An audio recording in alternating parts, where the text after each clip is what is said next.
Welcome back to Man vs. Meeple, the show where we talk about all things board game related. Today we're here with a Kickstarter preview for a game called SteamRollers. This one's from Flatlined Games. It is a roll and write game powering pick up and deliver mechanics. Yeah, so it is a dice drafting game in which you're going to be taking resources from one location on the board and delivering them to another location on the board, paying particular attention to the color of the cubes and the color of the locations on the board. The board itself is a direct representation of the player boards that players will have in front of them. Yeah, exactly. The components are the main board and then the player mats, like Jeremy said, that's representative of that board. Then you've got these variable player powers or actions that you can take, the dice, of course, and then a few other things. There's some variable player powers that you start with right at the beginning of the game that basically spice things up. Yeah. Jeremy's lets him start with a power. This one lets you draw a track on your board. Mine lets you increase the power of your steam engine. None of this makes sense to you right now, but we'll get all to this right now. Absolutely. So to start the game, you're going to actually seed the board itself. Now you'll notice on this board you have a number of different cities. The cities are represented by the die facing. So you have a 4-city, a 6-city. Each one is represented by one side of the die. You're going to take an X number of cubes from the bag and place them onto these cities, paying attention to the fact that you can't have cubes of a particular color in the same particular location. So you can't have green in here, you can't have red in here, and so forth. If you do, those simply go back into the bag. Right, so some cities might have more or fewer resources at the beginning of the game. The game is completely driven by the dice. At the start of the first player's turn, they're going to take X number of dice, which is equal to the number of players plus 1. So in a 4-player game, you have 5 white dice and then 1 train track die. The train track die has 2 facings on each different side that represent the different kinds of train routes that you can build, either straight train routes, slightly curved, or hard curves. Right. The player's going to roll all these dice and they're going to draft one of the 5 dice. So I could take the number 6.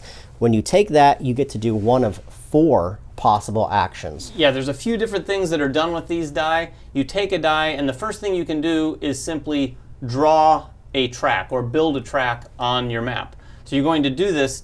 Say I took the 6. I'm going to look in this green area because that's where the 6th city is, and you can draw either of the 2 tracks on the black die anywhere in that section. Note that you won't ever have to draw a track in the city mark, but you can draw tracks and will have to through town marks. Yep. The second thing you could do is you could simply draft one of the variable player powers. You'll notice I drew number 6 on each of these variable player powers. At the very top of them, you have one of the 6 pip facings. Some of these variable player powers are instants. Some of them are permanent abilities that you'll be able to use round after round. Now what's cool about these particular powers is that they will come to your side of the board, but other players can steal them or take them from you at particular portions within the game.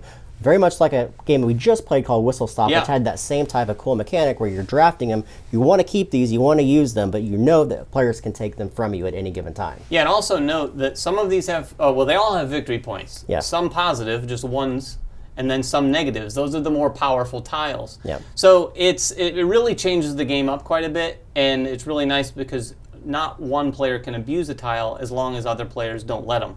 The third thing you can do is you can build up your actual steam engine. On the upper right-hand corner of your player board, you'll notice a train engine. On this train engine, you have pips numbered 1 through 6. You can look at the pip value here and check off whatever number it is on your train. That increases the strength and power of your steam engine through the course of the game, allowing you to go further and deliver further across the board and go through cities and towns where you normally could not. Which brings us to the 4th thing you can do, which is the meat and potatoes of this game. It's delivering goods. Yep. So when you deliver a good, you're going to take a die, and that die face is going to represent the source city from which you're going to deliver a good. So say I took a 3, I'd be able to take any of these goods in the 3 spot here and take them to a city with which I've connected to on my player map.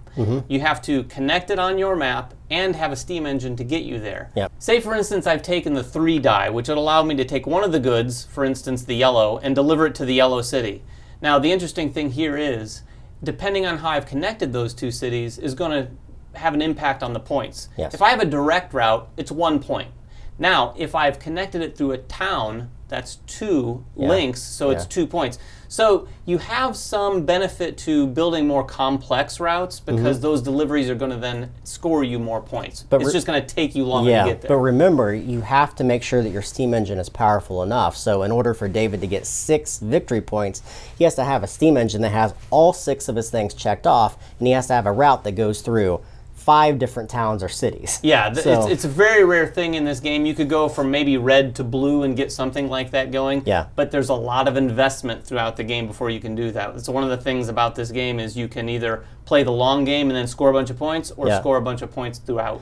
Now you're going to play the game until this one thing happens. That's basically when any 3 cities have been depleted of all of the resources that you could deliver. When that happens, players are going to add up all of their victory points. Now, you get victory points for how large your steam engine is. Once you are over 3 different cars, you get extra victory points. Any of these variable player powers that you've collected will give you or decrease victory points from you in those cases. You're also going to get victory points for how many towns and cities you've linked up to through the course of the game. Yeah, basically you're going to get a point for every route that connects 2 cities, and then bonus points for each town that those routes go through. Yeah. Now there's a variety of different variables that you can add to the game.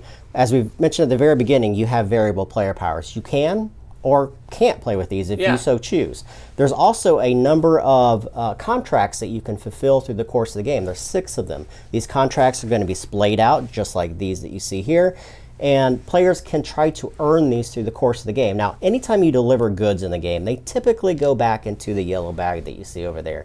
They're gone, they're out of the game, you never see them again. However, with the contracts, you're going to take those goods that you deliver, you're just going to keep them off to the side of your board. Now, the contracts allow you to get victory points for fulfilling specific things. Yeah, exactly. As soon as you have the goods that you need to fulfill a contract, as a free action on your turn, you simply put those goods in the bag, take that contract, it's no longer available, and you're going to score those points at the end of the game. Right. Some other things that you can do, so you want a harder or even a medium experience, there is an expansion in here called the medium and hard routes. So what you do at the very beginning, you decide which of the 2 you wish to use. Now you're going to see a number of black lines on here. Those are mountain ranges. Each of the players at the table is going to draw one of these mountain ranges depending upon the die they roll. Now, each player can go off the same one, or you can have everybody at the table roll a die, and they can have different mountain ranges if you so wish. These are going to require you to build routes very specifically to get around them, which is going to change the gameplay experience quite drastically. Yeah, it adds a lot of variability to the game for sure. Another thing that they have is the black coal. And again, these aren't expansions, but really just variable ways of playing. The black coal at the beginning of the game, if you remember, you're going to take certain colored resources off the cities if you randomly seed the board that way. In this expansion, you're going to add the black coal to replace those. These serve as basically wild resources for 2 different ways. When you're making a delivery, they can be anything you want, and when you're filling a contract, if you're playing with the contracts, they can be any other thing that you want. Yeah.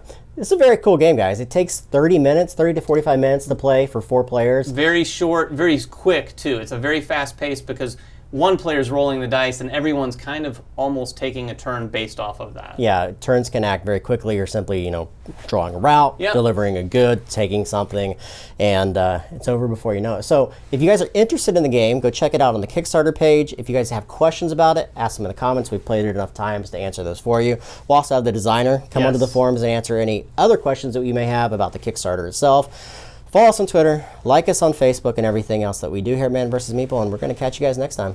Bye-bye. Season 2 of Man vs. Meeple is sponsored in part by Cool Stuff Inc. Cool stuff in stock at coolstuffinc.com.